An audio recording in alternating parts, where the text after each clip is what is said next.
ಎಲ್ಲರಿಗೂ ನನ್ನ ನಮಸ್ಕಾರಗಳು. 2026-27ನೇ ಸಾಲಿನ ಸೇತುಬಂಧ ವಿಷಯ ಸಮಾಜ ವಿಜ್ಞಾನ ತರಗತಿ 6ನೇ ತರಗತಿ ಸಮಾಜ ವಿಜ್ಞಾನದ ಕಲಿಕಾ ಫಲಗಳು, ಪೂರ್ವ ಪರೀಕ್ಷೆಯ ಪ್ರಶ್ನೆ ಪತ್ರಿಕೆ, ಉತ್ತರ ಪತ್ರಿಕೆ, ಸಾಫಲ್ಯ ಪರೀಕ್ಷೆಯ ಪ್ರಶ್ನೆ ಪತ್ರಿಕೆ, ಉತ್ತರ ಪತ್ರಿಕೆ ಮತ್ತು ಫಲಿತಾಂಶ ವಿಶ್ಲೇಷಣೆ. ಈಗ ಈ ಒಂದು 6ನೇ ತರಗತಿ ಸಮಾಜ ವಿಜ್ಞಾನದ ಮೊದಲು ಕಲಿಕಾ ಫಲಗಳನ್ನು ನೋಡೋಣ. ನಂತರ ಮಾದರಿ ಪೂರ್ವ ಪರೀಕ್ಷೆಯ ಪ್ರಶ್ನೆ ಪತ್ರಿಕೆ, ಉತ್ತರಗಳು, ಮಾದರಿ ಸಾಫಲ್ಯ ಪರೀಕ್ಷೆಯ ಪ್ರಶ್ನೆ ಪತ್ರಿಕೆ ಮತ್ತು ಉತ್ತರಗಳು. ನಾನು ಮಾದರಿ ಪ್ರಶ್ನೆ ಪತ್ರಿಕೆ ಮತ್ತು ಉತ್ತರಗಳನ್ನು ಇಲ್ಲಿ ರೆಡಿ ಮಾಡಿದ್ದೇನೆ. ಹಾಗಾಗಿ 6ನೇ ತರಗತಿ ಸಮಾಜ ವಿಜ್ಞಾನಕ್ಕೆ ಸಂಬಂಧಪಟ್ಟಿರುವಂತಹ ಕಲಿಕಾ ಫಲ, ಪೂರ್ವ ಪರೀಕ್ಷೆ, ಸಾಫಲ್ಯ ಪರೀಕ್ಷೆಯ ಪ್ರಶ್ನೆ ಪತ್ರಿಕೆ ಮತ್ತು ಉತ್ತರ ಪತ್ರಿಕೆಗಳನ್ನು ನೋಡೋಣ. ಮತ್ತು ವಿಡಿಯೋದ ಡಿಸ್ಕ್ರಿಪ್ಷನ್ ಬಾಕ್ಸ್ನಲ್ಲಿ PDF ಲಿಂಕ್ ಕೂಡ ಲಭ್ಯ ಇರುತ್ತೆ ಅಂತ ಹೇಳುತ್ತಾ ಈಗ ಒಂದು ಕಲಿಕಾ ಫಲಗಳನ್ನು ನೋಡೋಣ. 1ನೇದು ನೈಸರ್ಗಿಕ ಸಂಪನ್ಮೂಲಗಳನ್ನು ನವೀಕರಿಸಬಹುದಾದ, ನವೀಕರಿಸಲಾಗದ ವರ್ಗಗಳಾಗಿ ವರ್ಗೀಕರಿಸುವುದು ಹಾಗೂ ಅವುಗಳ ಸಂರಕ್ಷಣೆ ಅಗತ್ಯವನ್ನು ಅರ್ಥ ಮಾಡಿಕೊಳ್ಳುವುದು. 2ನೇದು ಕೃಷಿಯ ವಿವಿಧ ಹಂತಗಳನ್ನು ವಿವರಿಸುವುದು, ಸಾವಯವ ರಾಸಾಯನಿಕ ಕೃಷಿಯ ನಡುವಿನ ವ್ಯತ್ಯಾಸಗಳನ್ನು ತಿಳಿಯುವುದು ಹಾಗೂ ವಿವಿಧ ನೀರಾವರಿ ವಿಧಾನಗಳನ್ನು ಅರ್ಥ ಮಾಡಿಕೊಳ್ಳುವುದು. 3ನೇದು ಜೀವಿಗಳ ಮುಖ್ಯ ಲಕ್ಷಣಗಳನ್ನು ಗುರುತಿಸುವುದು ಮತ್ತು ಸಸ್ಯ ಹಾಗೂ ಪ್ರಾಣಿಗಳ ಸಂರಕ್ಷಣೆಯ ಪ್ರಾಮುಖ್ಯತೆಯನ್ನು ಅರಿತುಕೊಳ್ಳುವುದು. 4ನೇದು ಖಗೋಳಕಾಯಗಳು, ಸೌರಮಂಡಲ ರಚನೆ ಹಾಗೂ ಭೂಮಿ ಮತ್ತು ಚಂದ್ರನ ಚಲನೆಗಳ ಬಗ್ಗೆ ಮಾಹಿತಿಯನ್ನು ನೀಡುವುದು. 5ನೇದು ಭಾರತದ ಸಮೃದ್ಧ ಕಲೆ, ಸಾಹಿತ್ಯ ಮತ್ತು ನಮ್ಮ ದೇಶದ ವೈವಿಧ್ಯತೆಯಲ್ಲಿ ಏಕತೆಯನ್ನು ಪ್ರಶಂಸಿಸುವುದು. ಈಗ ಒಂದು ಮಾದರಿ ಪೂರ್ವ ಪರೀಕ್ಷೆಯ ಪ್ರಶ್ನೆ ಪತ್ರಿಕೆಯನ್ನು ನೋಡೋಣ. ತರಗತಿ 6 ವಿಷಯ ಸಮಾಜ ವಿಜ್ಞಾನ.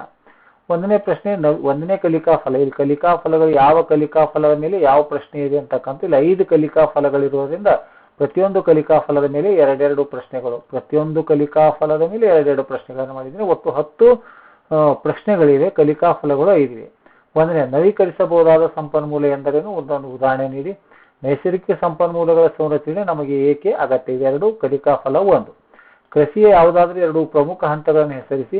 4ನೇ ಸಾವಯವ ಕೃಷಿ ಎಂದರೇನು, ಇವೆರಡು ಕಲಿಕಾ ಫಲ 2ರ ಮೇಲಿನ ಪ್ರಶ್ನೆಗಳು. ಇನ್ನು ನೆಕ್ಸ್ಟ್ 5ನೇ ಪ್ರಶ್ನೆ ಜೀವಿಗಳು ಯಾವುದಾದ್ರೂ 2 ಮುಖ್ಯ ಲಕ್ಷಣಗಳನ್ನು ಬರೆಯಿರಿ. 6ನೇದು ಕಾಡು ಪ್ರಾಣಿಗಳನ್ನು ನಾವು ಏಕೆ ಸಂರಕ್ಷಿಸಬೇಕು, ಇವೆರಡು ಕಲಿಕಾ ಫಲ 3ಕ್ಕೆ ಸಂಬಂಧಪಟ್ಟಿರ್ತಕ್ಕಂಥದ್ದು. 7ನೇ ಸೌರಮಂಡಲದ ಕೇಂದ್ರದಲ್ಲಿರುವ ಖಗೋಳಕಾಯ ಯಾವುದು, ಭೂಮಿಯ ಭ್ರಮಣೆ ಎಂದರೇನು, ಇವೆರಡು ಕಲಿಕಾ ಫಲ 4ರ ಮೇಲಿನ ಪ್ರಶ್ನೆಗಳು. ಇನ್ನು 9ನೇ ಪ್ರಶ್ನೆ ಭಾರತವನ್ನು ವೈವಿಧ್ಯತೆಯಲ್ಲಿ ಏಕತೆ ಹೊಂದಿರುವ ದೇಶ ಎಂದು ಏಕೆ ಕರೆಯುತ್ತಾರೆ, ಭಾರತದ ಯಾವುದಾದ್ರೂ ಒಂದು ಪ್ರಸಿದ್ಧ ಮಹಾಕಾವ್ಯವನ್ನು ಹೆಸರಿಸಿ, ಇವೆರಡು ಕಲಿಕಾ ಫಲ 5ರ ಮೇಲೆ ಇರುವಂತಹ ಪ್ರಶ್ನೆಗಳು. ಈಗ ಪೂರ್ವ ಪರೀಕ್ಷೆಯ ಉತ್ತರಗಳನ್ನು ನೋಡ್ತಾ ಹೋಗೋಣ. 1ನೇ ಪ್ರಶ್ನೆಗೆ ಉತ್ತರ ನಿಸರ್ಗದಲ್ಲಿ ಪುನಃ ಪಡೆಯಬಹುದಾದ ಸಂಪನ್ಮೂಲ ಯಾವುದು, ಸೌರಶಕ್ತಿ. ಉತ್ತರ ಸಂಪನ್ಮೂಲಗಳು ಸೀಮಿತವಾಗಿದ್ದು ಮುಂದಿನ ಪೀಳಿಗೆ ಬಳಕೆಗೆ ಮತ್ತು ಪರಿಸರ ಸಮತೋಲನಕ್ಕೆ ಅಗತ್ಯ. 3ನೇದು ಭೂಮಿ ಸಿದ್ಧತೆ ಮತ್ತು ಬಿತ್ತನೆ. 4ನೇದು ರಾಸಾಯನಿಕಗಳಿಲ್ಲದೆ ನೈಸರ್ಗಿಕ ಗೊಬ್ಬರ ಬಳಸಿ ಮಾಡುವ ಕೃಷಿ. 5ನೇದು ಉಸಿರಾಟ ಮತ್ತು ಆಹಾರ ಸೇವನೆ. 6ನೇ ಪ್ರಶ್ನೆಗೆ ಉತ್ತರ ಜೀವ ವೈವಿಧ್ಯತೆ ಕಾಪಾಡಲು ಮತ್ತು ಪರಿಸರ ಸಮತೋಲನಕ್ಕಾಗಿ. 7ನೇದು ಉತ್ತರ ಸೂರ್ಯ. 8ನೇದು ಭೂಮಿಯು ತನ್ನ ಅಕ್ಷದ ಮೇಲೆ ತಾನು ಸುತ್ತುವುದು. 9ನೇ ವಿವಿಧ ಧರ್ಮ ಭಾಷೆಗಳಿದ್ದರೂ ನಾವೆಲ್ಲರೂ ಭಾರತೀಯರು ಎಂಬ ಭಾವನೆ ಇರುವುದರಿಂದ. 10ನೇ ಪ್ರಶ್ನೆ ರಾಮಾಯಣ ಅಥವಾ ಮಹಾಭಾರತ ಅನ್ನುವಂಥ ಉತ್ತರ. ಈಗ ಅದೇ 6ನೇ ತರಗತಿ ಸಮಾಜ ವಿಜ್ಞಾನದ ಸಾಫಲ್ಯ ಮಾದರಿ ಪರೀಕ್ಷೆಯ ಪ್ರಶ್ನೆ ಪತ್ರಿಕೆಯನ್ನು ನೋಡೋಣ. 6ನೇ ತರಗತಿ 1ನೇ ಪ್ರಶ್ನೆ ಕಲಿಕಾ ಫಲ 1ರ ಮೇಲೆ ಕೆಳಗಿನವುಗಳನ್ನು ನವೀಕರಿಸಬಹುದಾದ, ನವೀಕರಿಸಲಾಗದ ಸಂಪನ್ಮೂಲಗಳಿಗೆ ವರ್ಗೀಕರಿಸಿ. ಸೌರಶಕ್ತಿ, ಕಲ್ಲಿದ್ದಲು, ಗಾಳಿ, ಪೆಟ್ರೋಲಿಯಂ. 2ನೇ ಪ್ರಶ್ನೆ ನೀರನ್ನು ಸಂರಕ್ಷಿಸಲು ನೀವು ಅನುಸರಿಸುವ ಒಂದು ವಿಧಾನವನ್ನು ತಿಳಿಸಿ. ಇವೆರಡು ಕಲಿಕಾ ಫಲದ ಮೇಲೆ 1ರ ಮೇಲಿನ ಪ್ರಶ್ನೆಗಳು. 3ನೇದು ಯಾವುದಾದ್ರೂ 2 ಆಧುನಿಕ ನೀರಾವರಿ ಪದ್ಧತಿಗಳನ್ನು ಹೆಸರಿಸಿ. ರಾಸಾಯನಿಕ ಕೃಷಿಗಿಂತ ಸಾವಯವ ಕೃಷಿ ಹೇಗೆ ಉತ್ತಮ, ಇವೆರಡು ಕಲಿಕಾ ಫಲ 2ರ ಮೇಲಿನ ಪ್ರಶ್ನೆಗಳು. ಇನ್ನು 5ನೇ ಸಸ್ಯಗಳು ಪ್ರಾಣಿಗಳಿಗಿಂತ ಹೇಗೆ ಭಿನ್ನವಾಗಿವೆ ಎಂದು ಒಂದು ವ್ಯತ್ಯಾಸವನ್ನು ತಿಳಿಸಿ. 6ನೇ ಪ್ರಶ್ನೆ ಸಸ್ಯಗಳ ಸಂರಕ್ಷಣೆಗಾಗಿ ನಾವು ಕೈಗೊಳ್ಳಬಹುದಾದ ಒಂದು ಕ್ರಮವನ್ನು ತಿಳಿಸಿ. ಇವೆರಡು ಕಲಿಕಾ ಫಲ 3ರ ಮೇಲಿನ ಪ್ರಶ್ನೆಗಳು. 7ನೇದು ಭೂಮಿಯ ನೈಸರ್ಗಿಕ ಉಪಗ್ರಹ ಯಾವುದು.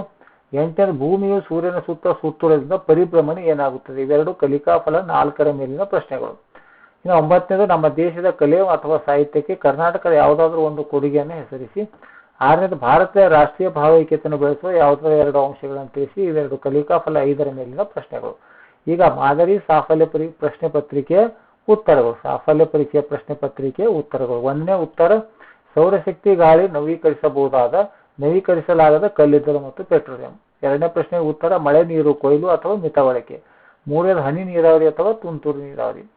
4ನೇ ಇದು ಮಣ್ಣಿನ ಫಲವತ್ತತೆ ಕಾಪಾಡುತ್ತದೆ ಮತ್ತು ಆರೋಗ್ಯಕ್ಕೆ ಹಿತಕರ. 5ನೇ ಪ್ರಶ್ನೆ ಸಸ್ಯಗಳು ತಮ್ಮ ಆಹಾರವನ್ನು ತಾವೇ ತಯಾರಿಸಿಕೊಳ್ಳುತ್ತವೆ, ಪ್ರಾಣಿಗಳು ಆಹಾರಕ್ಕಾಗಿ ಇತರರನ್ನು ಅವಲಂಬಿಸಿವೆ. 6ನೇ ಪ್ರಶ್ನೆ ಅರಣ್ಯೀಕರಣ, ಗಿಡ ನೆಡುವುದು. 7ನೇ ಪ್ರಶ್ನೆ ಚಂದ್ರ. 8ನೇ ಋತುಮಾನಗಳ ಬದಲಾವಣೆ ಉಂಟಾಗುತ್ತದೆ. 9ನೇದು ಯಕ್ಷಗಾನ ಅಥವಾ ಪಂಪ ಭಾರತ, 10ನೇ ರಾಷ್ಟ್ರಗೀತೆ ಮತ್ತು ರಾಷ್ಟ್ರೀಯ ಹಬ್ಬಗಳು. ಆದ್ಮೇಲೆ ಈ ರೀತಿಯಾಗಿ 4ರಿಂದ 10ನೇ ತರಗತಿಯವರೆಗಿನ ಗಣಿತ, ವಿಜ್ಞಾನ ಮತ್ತು ಸಮಾಜ, ಪರಿಸರದ ಈ ಎಲ್ಲ ಒಂದು ಮಾದರಿ ಪೂರ್ವ ಪರೀಕ್ಷೆಯ ಪ್ರಶ್ನೆ ಪತ್ರಿಕೆ ಹಾಗೂ ಉತ್ತರಗಳ ವಿಡಿಯೋಗಳನ್ನು ಮಾಡಿದ್ದೇನೆ. ಅದೇ ರೀತಿ ಸಾಫಲ್ಯ ಪರೀಕ್ಷೆಯ ಪ್ರಶ್ನೆ ಪತ್ರಿಕೆ ಮತ್ತು ಉತ್ತರಗಳ ಮಾಡಿದ್ದೇನೆ. ವಿಡಿಯೋ ಇಷ್ಟವಾದರೆ ದಯವಿಟ್ಟು ಲೈಕ್ ಮಾಡಿ ಅಂತ ಹೇಳುತ್ತಾ ಈ ವಿಡಿಯೋ ನೋಡಿರುವ ತಮ್ಮೆಲ್ಲರಿಗೂ ನನ್ನ ನಮಸ್ಕಾರಗಳು.